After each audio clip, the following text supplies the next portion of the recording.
सबको जय मसीह की फिर से एक बार आज की इतवार की सभा में आप सब लोगों का स्वागत है। आइए हम परमेश्वर की वचन की ओर बढ़ेंगे। हाँ प्रियो, परमेश्वर का वचन हमें सिखाता है कि हर समय हमें उसकी स्तुति, उसकी आराधना करनी चाहिए। मैं आपके सामने एक वचन को पढ़ूंगा जो कि लिया गया है मत्ती उसके 4 अध्याय के 10वें वचन पे, जहां पर प्रभु यीशु मसीह ने शैतान को जवाब दिया था जब वो उसकी परीक्षा ले रहा था।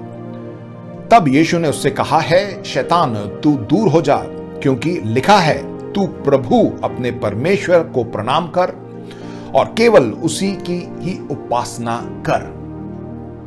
आमीन। यीशु मसीह पुराने नियम से उस वचन को निकाल के बता रहे हैं कि तू अपने प्रभु परमेश्वर को प्रणाम कर और केवल उसी की ही उपासना कर। एक और वचन जो कि दूसरा इतिहास 20वें अध्याय के 21वें और 22वें वचन में लिखा है राजा यहोशाफात के बारे में। तब उसने प्रजा के साथ सम्मति करके कितनों को ठहराया जो कि पवित्रता से शोभायमान होकर हथियारबंदों के आगे आगे चलते हुए यहोवा के गीत गाएं और यह कहते हुए उसकी स्तुति करें, यहोवा का धन्यवाद करो क्योंकि उसकी करुणा सदा की है। जिस समय वे गाकर स्तुति करने लगे, उसी समय यहोवा ने अम्मोनियों, मोआबियों और सेईर के पहाड़ी देश के लोगों पर जो यहूदा के विरुद्ध आ रहे थे, घातकों को बैठा दिया और वे मारे गए। यहां पर परमेश्वर ने बड़े अद्भुत रीति से विजय को दिया जब वे सब मिलकर परमेश्वर की स्तुति कर रहे थे, उसकी आराधना कर रहे थे। हाँ प्रियो, आज के दिन फिर से एक बार जो है मैं आपके सामने कुछ वचनों को लेके आने वाला हूं, जिसमें हम सीखेंगे कि हम जब स्तुति आराधना करते हैं तो हमारे जीवन में परमेश्वर क्या करता है। आमीन। आइए हम प्रार्थना करें। पिता परमेश्वर, धन्यवाद देते हैं इन वचनों के लिए। आज के दिन हम अपने हृदय को खोलते हैं, तू हर एक से तू बातचीत कर। जितने भी भाई बहन आज के दिन वचन को सुन रहे हैं, इस लाइव टेलीकास्ट को देख रहे हैं, प्रभु तू हर एक से तू बातचीत कर। हाँ पिता परमेश्वर, मैं अपने आप को नम्र दीन करता हूं, तू मुझे इस्तेमाल कर। हालेलुया। यीशु के नाम से प्रार्थना को मांगते हैं। आमीन आमीन। देखिए, हम परमेश्वर की आराधना वो जो है उसको बोलकर हम करते हैं। हम परमेश्वर की स्तुति उसने जो हमारे जीवन में किया है उसको बोलकर करते हैं। आमीन। फिर से मैं आपको दोहराऊंगा, हम परमेश्वर की आराधना वो जो है उसकी महानता को हम देखकर उसको करते हैं और हम उसकी स्तुति, बड़ाई जो है उसने जो हमारे जीवन में जो काम किया है उसके लिए धन्यवाद देते हुए हम उसकी स्तुति करते हैं। और मेरा सबसे पहला बिंदु है, स्वास्थ्य समस्याओं के बीच में भी हमें परमेश्वर की आराधना करनी चाहिए। जब हम अय्यूब के बारे में बाइबल में पढ़ते हैं, वो हमें सिखाता है, उससे हमें बहुत कुछ सीखने को मिलता है कि किस प्रकार स्वास्थ्य समस्याओं के बीच में भी अय्यूब परमेश्वर की आराधना करता रहा। आइए अय्यूब की किताब 2 अध्याय 4 से लेकर 7 तक। शैतान ने यहोवा को उत्तर दिया, खाल के बदले खाल, परंतु प्राण के बदले मनुष्य अपना सब कुछ दे देता है, इसलिए केवल अपना हाथ बढ़ाकर उसकी हड्डियां और मांस छू, तब वह तेरे मुंह पर तेरी निंदा करेगा। यहोवा ने शैतान से कहा, सुन, वह तेरे हाथ में है, केवल उसका प्राण छोड़ देना।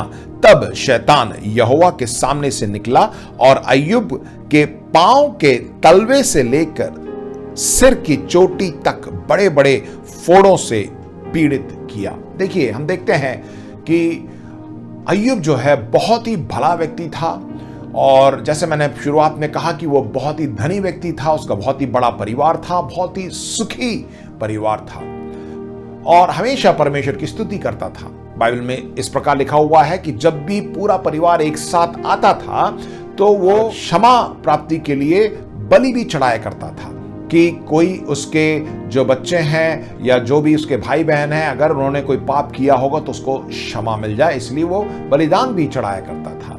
इस तरह का व्यक्ति था, प्रभु को भय मानने वाला व्यक्ति था। और इसको देखकर शैतान उसे परमेश्वर से कहता है कि यदि तूने उसके चारों तरफ का जो बड़ा अगर निकाल दिया और मैं उसको अगर इस प्रकार परेशानी को लेके आऊं, तब अय्यूब जो है तुम्हें छोड़ देगा, जैसे इसमें वचन में जैसे लिखा हुआ है, वह तेरे मुंह पर तेरी निंदा करेगा। इस प्रकार जो है शैतान परमेश्वर से बोलता है, परंतु परमेश्वर ने जो है एक उस चुनौती को स्वीकार किया। हम देखते हैं अय्यूब को वो जानता था कि अय्यूब आने वाले दिन में क्या करेगा। हाँ प्रियो, बहुत सी बार हम अपने जीवन में भी इस तरह की परेशानी को देख सकते हैं।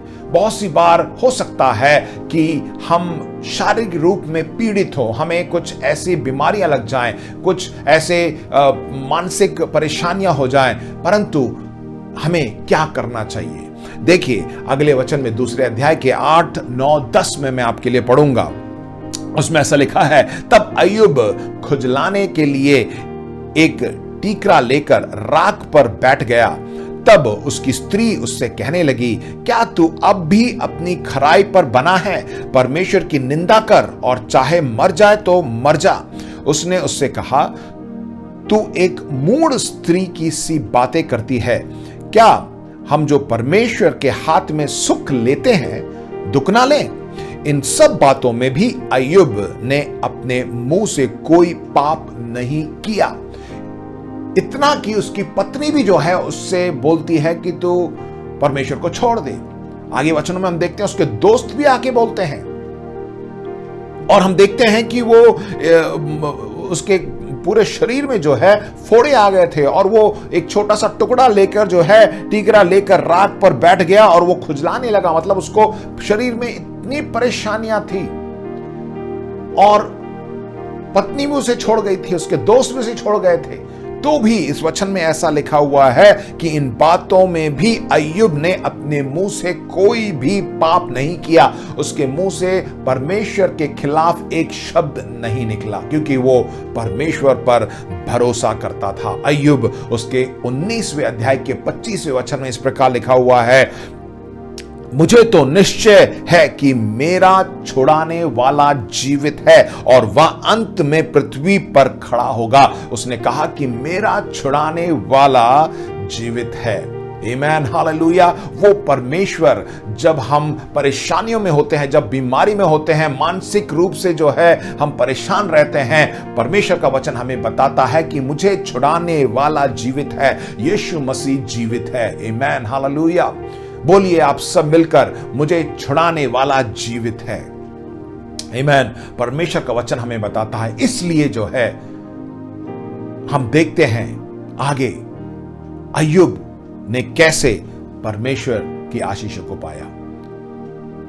अय्यूब जो है उसके बच्चे, उसके धन दौलत और उसके जो नौकर चाकर, सब कुछ, इतना कि उसकी पत्नी भी उसे छोड़ के चली गई थी, और उसके शारीरिक रूप में भी वो बहुत ही कमजोर था, परंतु तब भी उसने परमेश्वर को नहीं छोड़ा। उसने परमेश्वर की आराधना की। जब उसमें लिखा हुआ है कि अय्यूब ने अपने मुंह से कोई भी पाप नहीं किया, तो इसका मतलब मुंह से उसने परमेश्वर की आराधना की होगी। हाँ प्रियो, जब भी हम इस परिस्थिति में आ जाते हैं, हमें परमेश्वर की आराधना करनी चाहिए, क्योंकि परमेश्वर ने जो है अपने राज्य के लिए हमें चुना है। इस पूरे संसार को बनाने से पहले, जैसे वचन में लिखा हुआ है कि उसने हमें चुना है। जब उसने हमें चुना है तो वो हमारी अगुवाई करेगा। इसलिए तो आज हम इस जगह पर हैं। अब उधर इधर देखकर लोग मेरे बारे में क्या कहते हैं, लोग आपके बारे में क्या कहते हैं, उसको मत सुनिए, परंतु याद रखिए कि परमेश्वर मेरा छुड़ाने वाला जीवित है। याद रखिए और उसकी आराधना करिए, उसकी महिमा करिए। परमेश्वर जो है आपको बदले में दुगना, तिगना, चौगुना आशीष देगा। जैसे हम यहां पे अय्यूब की किताब में आखिरी के चैप्टर्स में हम पढ़ते हैं। आमीन। इसलिए मैं सबसे पहला जो बिंदु है मैं लेके आया, स्वास्थ्य समस्याओं के बीच में भी हम परमेश्वर की आराधना करें, क्योंकि वो परमेश्वर छुड़ाने वाला जीवित है। वो हमें छुड़ाएगा, वो हमें स्वास्थ्य देगा, वो हमारे सारी कमजोरी को दूर करेगा और हमें आशीष देगा, मात्र हम उसकी आराधना करें। आमीन। मेरा दूसरा बिंदु है, आर्थिक नुकसान के बीच में भी हम परमेश्वर की आराधना करें। हमारा परमेश्वर यहोवा यीरे है। यदि कटनी के समय में फल ना मिले तो भी मैं उसकी आराधना करूंगा। हां प्रियो, देखिए वचन में लिखा हुआ है, हबक्कुक उसके 3 अध्याय 17, 18 और 19 में लिखा हुआ है, क्योंकि चाहे अंजीर के वृक्ष में फूल ना लगे और ना दाखलताओं में फल लगे, जलपाई के वृक्ष में केवल धोखा पाया जाए और खेतों में अन्न ना उपजे, भेड़शालाओं में भेड़ बकरियां ना रहें और ना थानों में गाय बैल हो, तो भी मैं यहोवा के कारण आनंदित और मगन रहूंगा और अपने उद्धारकर्ता परमेश्वर के द्वारा अति प्रसन्न रहूंगा। यहोवा परमेश्वर मेरा बल मूल है, वह मेरे पांव हरिणों के समान बना देता है, वह मुझको मेरे ऊंचे स्थानों पर चलाता है। आमीन। यहां पे देखिए भविष्यवक्ता हमें बताता है कि चाहे अंजीर के वृक्ष में फल फूल लगे ना लगे, दाखलताओं में फल लगे ना लगे, जलपाई के वृक्ष में केवल धोखा पाया जाए या खेतों में अन्न ना उपजे, भेड़शालाओं में भेड़ बकरी ना हो, तो भी जो है मैं परमेश्वर की क्या करूंगा? आराधना करूंगा। मैं यहोवा के कारण आनंदित और मगन रहूंगा। देखिए परमेश्वर सब कुछ जानता है। बहुत सी बार हमें ऐसा लगता है कि हमारे जीवन में कुछ भी नहीं हो रहा है, मैं जो कार्य कर रहा हूं उसमें मेरे को सफलता प्राप्त हो रही है, मैं इतनी मेहनत करता हूं पर मुझे कुछ मिलता नहीं है, मेरे को तरक्की नहीं मिल रही है। परंतु प्रियो, परमेश्वर का वचन हमें बताता है कि हम उसकी आराधना करें, उसका धन्यवाद करें, उसमें हम आनंदित रहें, उसमें मगन रहें, क्योंकि वो हमारे साथ है। जब वो हमारे साथ है तो हमें हमेशा आनंदित रहना चाहिए।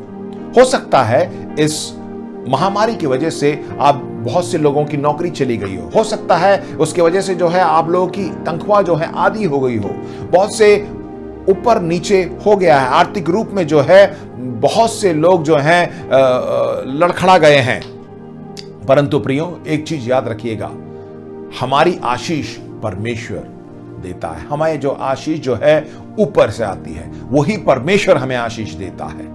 जब वो आशीष देता है ना, तो जैसे वचन में लिखा है, वो अपने स्वर्ग के झरोकों को खोलकर अपरंपार आपके ऊपर आशीषों की वर्षा करेगा।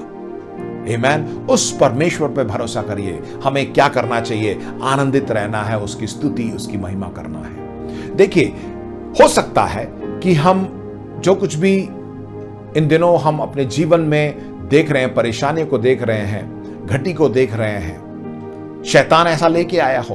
परंतु अगर शैतान ने ऐसा किया है, एक वचन में आपके लिए बताऊंगा, आप उत्साहित होंगे। नीति वचन उसका 6:30 और 31। जो चोर भूख के मारे अपना पेट भरने के लिए चोरी करे, उसको तो लोग तुच्छ नहीं जानते, तो भी यदि वह पकड़ा जाए तो उसको 7 गुना भर देना पड़ेगा, वरन अपने घर का सारा धन देना पड़ेगा। यदि आपको मालूम पड़ जाए कि ये परेशानी, ये संकट और ये पैसों की तंगी या ये आर्थिक नुकसान शैतान लेके आया है, वचन हमें बताता है कि उसे 7 गुना हमें वापस करना होगा। आमीन, हालेलुया। अगर शैतान इन चीजों को लेके आया है तो निश्चय जो है परमेश्वर आपको आशीष देगा। और जैसे वचन में लिखा है 7 गुना। आमीन। परमेश्वर हमारे सब चीजों को जानता है, हमारे सारी जरूरतों को जानता है। वचन में ऐसा लिखा है कि हमारे सर के जितने बाल हैं वो भी जानता है। यदि हम कटनी को देखें या ना देखें, वो हमारे साथ है और वो हमारे लिए काफी है। हमारे पास आर्थिक रूप में धन दौलत है या नहीं, उससे कोई हमें चिंता नहीं करनी चाहिए, क्योंकि परमेश्वर हमारे साथ है। इससे ज्यादा हमें क्या चाहिए? जब परमेश्वर पूरे सृष्टि का बनाने वाला वो हमारे साथ है, तो ये सब जो संसारिक बातें हैं ये तो अपने आप हमें मिल जाएंगी। इस वक्त नहीं है, आपको लगता है कि मेरे पास कुछ नहीं है, परंतु आप निराश ना हो, वो परमेश्वर जिसने सब कुछ बनाया वो हमारे साथ है। वचन हमें बताता है। इसलिए हमें क्या करना चाहिए? आराधना करनी चाहिए, उसकी स्तुति करनी चाहिए। उससे ज्यादा हमें कुछ नहीं करना। बहुत ही सरल तरीका परमेश्वर हमें बता रहा है, परमेश्वर का वचन हमें सिखाता है। हम उसकी आराधना करें, उसकी स्तुति करें। और जैसे हमने शुरुआत में वचन पढ़ा था, इतना बड़ा युद्ध था, यहोशाफात ने क्या किया? सिर्फ अपने लोगों को बुलाकर स्तुति आराधना की और परमेश्वर ने वहां पे जो है उनको जय प्रदान किया। इसी वैसे ही हम भी ऐसी मुश्किलों में, ऐसे कठिनाइयों में जब आ जाते हैं तो हमें उसकी स्तुति, उसकी आराधना करनी चाहिए। तो परमेश्वर जो है अपनी आशीषों को हमारे ऊपर उंडेलेगा। आमीन। हमें उसके नाम को ऊंचा उठाना है, और जब हम उसके नाम को ऊंचा उठाते हैं, परमेश्वर अपनी आशीषों को हमारे ऊपर अपरंपार बरसाएगा। आमीन, हालेलुया। देखिए यशाया उसके 59:19 में लिखा हुआ है, क्योंकि जब शत्रु महानद के समान चढ़ाई करेंगे, तब यहोवा का आत्मा उसके विरुद्ध झंडा खड़ा करेगा। हो सकता है चाहे कैसा भी, जितनी भी बड़ी परेशानी हमारे सामने आ जाए, आपको परेशानियों को नहीं देखना है। मैं पहले ही बोल चुका हूं कि जब परेशानी आ जाती हैं, अगर आप परेशानियों को ही देखते रहेंगे तो परेशानी आपको बहुत बड़ी लगने लगती है। परेशानी को ना देखते हुए अपने परमेश्वर को देखें, उस परेशानी को बताएं कि मेरा परमेश्वर तुझसे बड़ा है, तुझसे महान है, सामर्थी है। आमीन, हालेलुया। और मेरा दूसरा बिंदु, जैसे मैंने बताया, आर्थिक नुकसान के बीच में भी हम परमेश्वर की स्तुति, उसकी आराधना करें। और तीसरा और आखिरी बिंदु यह है, शारीरिक शोषण के बीच में भी हम उसकी स्तुति आराधना करें। यदि हम बाइबल पढ़ें, प्रेरितों के काम में जो है पौलुस के बारे में यहां पे लिखा गया है। प्रेरितों के काम उसके 16वें अध्याय के 12वें वचन में हम देखते हैं, वहां से हम फिलिप्पी पहुंचे, जो मकिदुनिया प्रांत का मुख्य नगर और रोमियो की बस्ती, और हम उस नगर में कुछ दिन रहे। जब वो वहां पे रहे पौल और सिलास, तो वहां पे एक लड़की जो कि दुष्ट आत्मा से ग्रसित थी, उसके लिए उन्होंने प्रार्थना किया और उससे दुष्ट आत्मा दूर हो जाती है और वो स्वस्थ हो जाती है। परंतु हम बाइबल में हम देखते हैं कि वहां पे उस लड़की को रखकर बहुत से लोग व्यवसाय कर रहे थे। उस लड़की को रख के बहुत लोग पैसा कमा रहे थे। जब इन पौल और सिलास ने प्रार्थना किया और दुष्ट आत्मा चली गई, तो उनका पूरा धंधा ठप हो गया, और इस वजह से जो है वो बहुत ही ज्यादा गुस्सा हो जाते हैं और उनको जो है पौल और सिलास को जो है बंदी गृह में डाल दिया। देखिए, उन्होंने जाके किसी को छुड़ाया शैतान के चुंगल से, और उसकी सजा क्या है कि उनको बंदी गृह में डाल दिया। 16 उसके 23वें वचन में लिखा हुआ है, बहुत बेंत लगवाकर उन्होंने उन्हें बंदी गृह में डाल दिया और दरोगा को आज्ञा दी कि उन्हें चौकसी से रखे। मतलब उनको बहुत ही अंधेरे एक बंदी गृह में, जहां पे कुछ भी नहीं मिलता, और इस तरह उनको जो है बंद करके रख दिया। परमेश्वर की सेवा करते वक्त यदि हम पर कोई कुछ इस तरह के इल्जाम लगाता है या कुछ ऐसा बुरा भला कहता है, और जैसे यहां पे लिखा हुआ है, उनको बंदी गृह में डाल दिया, बेंत लगवा कर, मतलब उनको शारीरिक शोषण किया गया। हाँ प्रियो, हो सकता है आप में से कुछ लोग हों, आपके घर में जो है इस तरह की बातें होती हों, क्योंकि आप प्रभु यीशु मसीह की स्तुति आराधना करते हैं, तो लोग आपका शारीरिक शोषण करें, आपको डांटते हो, आपको बुरा भला कहें, गाली गलौज करते हो। देखिए, हम देखेंगे पौल और सिलास के जीवन से कि उन्होंने क्या किया। आपके लिए ये वचन है। इस संसार में जो है, जब हम सुसमाचार को लेके जाते हैं, बहुत से लोग इसको ग्रहण करते हैं, परंतु बहुत से लोग जो हैं हंसी मजाक उड़ाते हैं, सुनते नहीं हैं, और कभी कभार हमें कुछ परेशानियों में भी गिरना पड़ता है। परंतु परमेश्वर का वचन यहां कहता है, देखिए 25वें वचन में देखेंगे, आधी रात में लगभग पौलुस और सिलास प्रार्थना करते हुए परमेश्वर के भजन गा रहे थे। वहां पे क्या लिखा हुआ है कि पौल और सिलास को बंदी गृह में डाल दिया था, उस अंधेरे में, उस ऐसी जगह पे जहां पे बहुत ही ज्यादा ठंड है और बिल्कुल दिखता नहीं है, और उस जगह पर जो है यहां पे लिखा हुआ है कि दोनों प्रार्थना करते हुए परमेश्वर के भजन गा रहे थे और कैदी उनकी सुन रहे थे। वहां पे जो अगल बगल में जो कैदी थे वो भी सुन रहे थे कि ये दोनों जो है परमेश्वर की आराधना कर रहे हैं। देखिए प्रिय भाइयों बहनों, चाहे परिस्थिति कैसी भी हो, आपको क्या लगता है पौल और सिलास जो है खुश हो रहे होंगे कि उनको बंदी गृह में डाल दिया, उनको बेंत लगवा के उनको मार कर जो है उनको अंदर रखा होगा तो उनके शरीर में दर्द नहीं हो रहा होगा? उनको बहुत ज्यादा दर्द हो रहा होगा, बहुत परेशानी हो रही होगी। उन्हें यह भी नहीं मालूम कि किस जगह पे है, एक दूसरे को देख भी नहीं सकते, परंतु वहां पर भी वो प्रार्थना करते हैं और लिखा हुआ है कि वो परमेश्वर की आराधना कर रहे थे, भजन गा रहे थे और कैदी भी सुन रहे थे। बहुत सी बार जब हम इस तरह परिस्थिति में आ जाते हैं तो हम सोचते हैं कि नहीं, अभी तो स्तुति आराधना करना मुश्किल है, प्रार्थना करने में बहुत परेशानी है, टाइम नहीं है मेरे पास, थोड़ा मेरे को रेस्ट लेना है।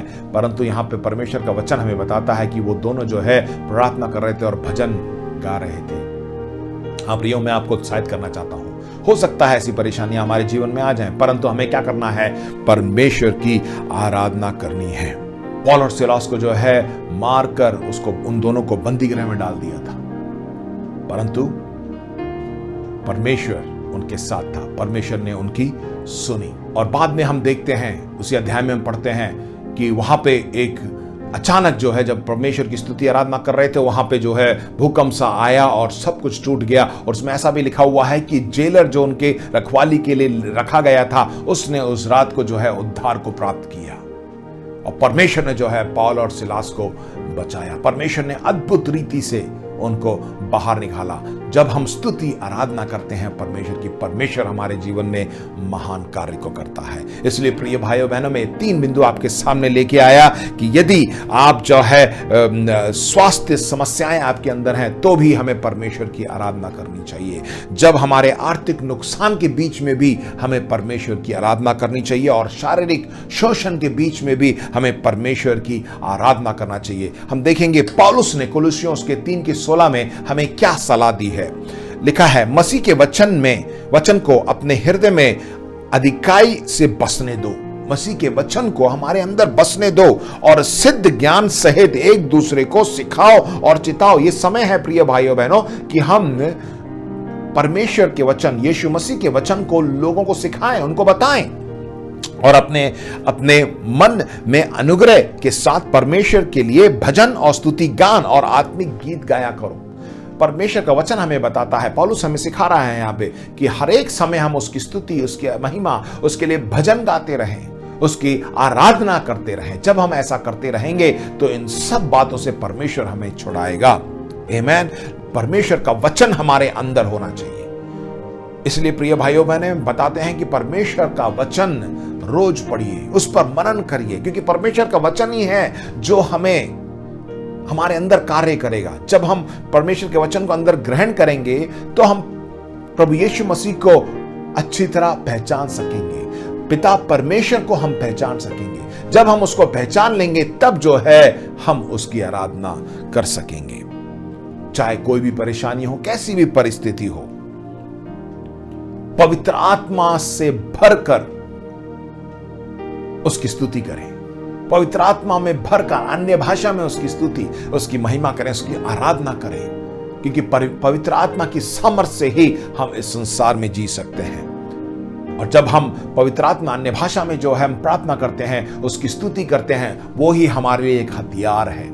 जब हम अन्य भाषा में प्रार्थना करते हैं, गीत को गाते हैं, तो शैतान बिल्कुल नहीं समझता, क्योंकि हम डायरेक्टली, सीधा हम अपने पिता परमेश्वर से बातें करते हैं और वही हमारे लिए एक आत्मिक हथियार है जिसको हम इस्तेमाल कर सकते हैं अपने जीत के लिए। आमीन। इफिसियों उसके 5वें अध्याय 18 से 21 तक मैं आपके लिए पढ़ूंगा।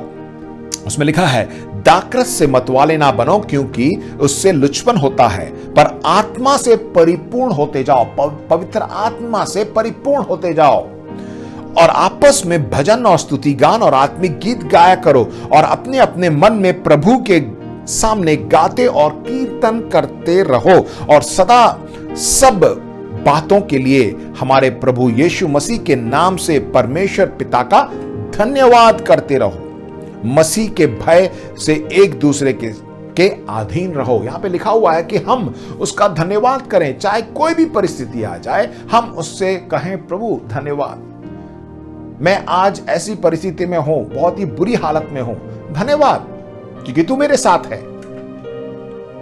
अय्यूब ने जैसे बोला धन्यवाद क्योंकि मेरा छुड़ाने वाला आज भी जीवित है। पौल और सिलास ने जैसे कहा कि धन्यवाद कि परमेश्वर तू हमारे साथ है, हम बंदीगृह में बंद हैं पर हमारे मुंह को कोई बंद नहीं कर सकता, तू हमारे साथ है। जब हम परमेश्वर की स्तुति, आराधना, महिमा करते हैं तब परमेश्वर हमें छुड़ाता है। आइए एक और वचन पढ़ेंगे। यहां पे याकूब हमें क्या सिखाता है। याकूब भी हमें बताता है कि हमें ऐसी परिस्थिति में क्या करना चाहिए। याकूब उसके 5वें अध्याय के 13, 14 और 15 में हम देखते हैं,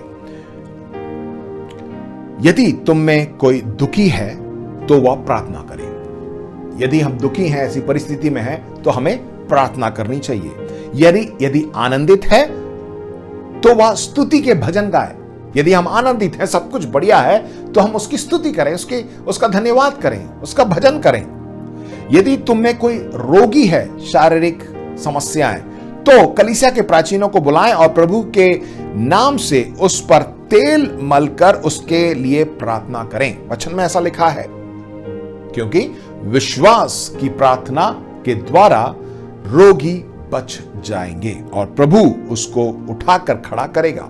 यदि उसमें पाप भी किए हो तो उनकी भी क्षमा हो जाएगी। हाँ प्रियो, वचन में साफ साफ लिखा हुआ है, यदि आप दुखी हैं तो आप प्रार्थना करिए, यदि आप सुखी हैं तो परमेश्वर का भजन करिए, उसका धन्यवाद करिए। यदि आप बीमार हैं तो प्राचीनों को बुलाइए और उनसे बोलिए कि हम पे हाथ रख के प्रार्थना करें, क्योंकि विश्वास की प्रार्थना के द्वारा रोगी बच जाते हैं, उनको चंगाई मिलती है। याकूब हमें बड़े साफ तरीके से बता रहा है। तो इसका मतलब यह है कि हमें ऐसी परेशानियों में होके गुजरना ही है। भजन संगीता 23 में जैसा लिखा हुआ है कि मैं अंधकार से भरी तराइयों में भी होके चलूं तो ना डरूंगा, क्योंकि परमेश्वर तू मेरे साथ है। इसका मतलब यह है, हो सकता है आप अभी एकदम सही है, हो सकता है आप अंधकार भरी तराइयों में आप होके गुजरें, परमेश्वर आपके साथ है। हो सकता है इस वक्त जो है आप उस अंधकार भरी तराइयों में हैं, प्रियो डरिए मत, परमेश्वर आपके साथ है। या कुछ लोग ऐसे हो सकते हैं जो उस तराई से बाहर निकल रहे हों, परमेश्वर आपको बाहर निकाल रहा है, परमेश्वर आपके साथ है। चाहे कैसी भी परिस्थिति हो, आप शायद अभी सब कुछ सही हो रहा हो, आने वाले दिन में सही ना हो, परंतु परमेश्वर हमें बताता है कि वो हमारे साथ है। अय्यूब ने जैसे बोला कि मेरा छुड़ाने वाला उद्धारकर्ता मेरे साथ है। इसलिए प्रिय भाइयों बहनों, चाहे कोई भी कैसी भी परिस्थिति हो, परमेश्वर की आराधना करें। सबसे पहले मैंने बताया स्वास्थ्य समस्याओं के बीच में परमेश्वर की आराधना करें। दूसरा मैंने बताया कि आर्थिक नुकसान के बीच में भी परमेश्वर की आराधना करें। और आखिरी में शारीरिक शोषण के बीच में भी आप परमेश्वर की आराधना करें। तब देखिए परमेश्वर कैसे आपको छुड़ाएगा, क्योंकि वो हमारे साथ है, वो अद्भुत काम को कराएगा। हाँ प्रियो, इन वचनों को आप मनन करिए। मैं आपके लिए प्रार्थना करूंगा और परमेश्वर इस हफ्ते में जो है आपके जीवन में एक अद्भुत काम को करेगा। आमीन। यदि आप विश्वास करते हैं तो आमीन बोलिए। हालेलुया। आइए हम अपनी आंखों को बंद करें, हम प्रार्थना करें। पिता परमेश्वर, धन्यवाद देते हैं इस सुंदर दिन के लिए, धन्यवाद तेरे वचनों के लिए। आज हमने प्रभु सीखा कि जब हम तेरी स्तुति, तेरी आराधना करते हैं, तू हमारे साथ रहता है। स्वास्थ्य समस्याओं के बीच में हम तेरी स्तुति करते हैं, आराधना करते हैं। आर्थिक नुकसान के बीच में भी हम तेरी आराधना करते हैं और शारीरिक शोषण के बीच में भी हम तेरी आराधना करते हैं। प्रभु धन्यवाद, अपने वचन के अनुसार तू हमारे साथ है। हम प्रार्थना करते हैं हमारे प्रिय भाई बहन जितने लोग आज के दिन इस वचन को सुन रहे हैं, प्रभु तू उनके जीवन में अद्भुत काम को कर। इस पूरे हफ्ते हम प्रभु तेरी उस आशीष को देखने पाए। हाँ पिता, पवित्र आत्मा की अगुवाई में हम चल सके, पवित्र आत्मा की सामर्थ में हम चल सके। सारा आदर, महिमा, अधिकार तुझे देते हैं प्रभु यीशु मसीह के नाम से इस प्रार्थना को मांगते हैं। आइए हम सब मिलकर अनुग्रह वचन एक साथ बोलें। प्रभु यीशु मसीह का अनुग्रह, पिता का प्रेम और पवित्र आत्मा की सहभागिता हम सब के साथ सदा सदा बनी रहे। आमीन। सबको जय मसीह की।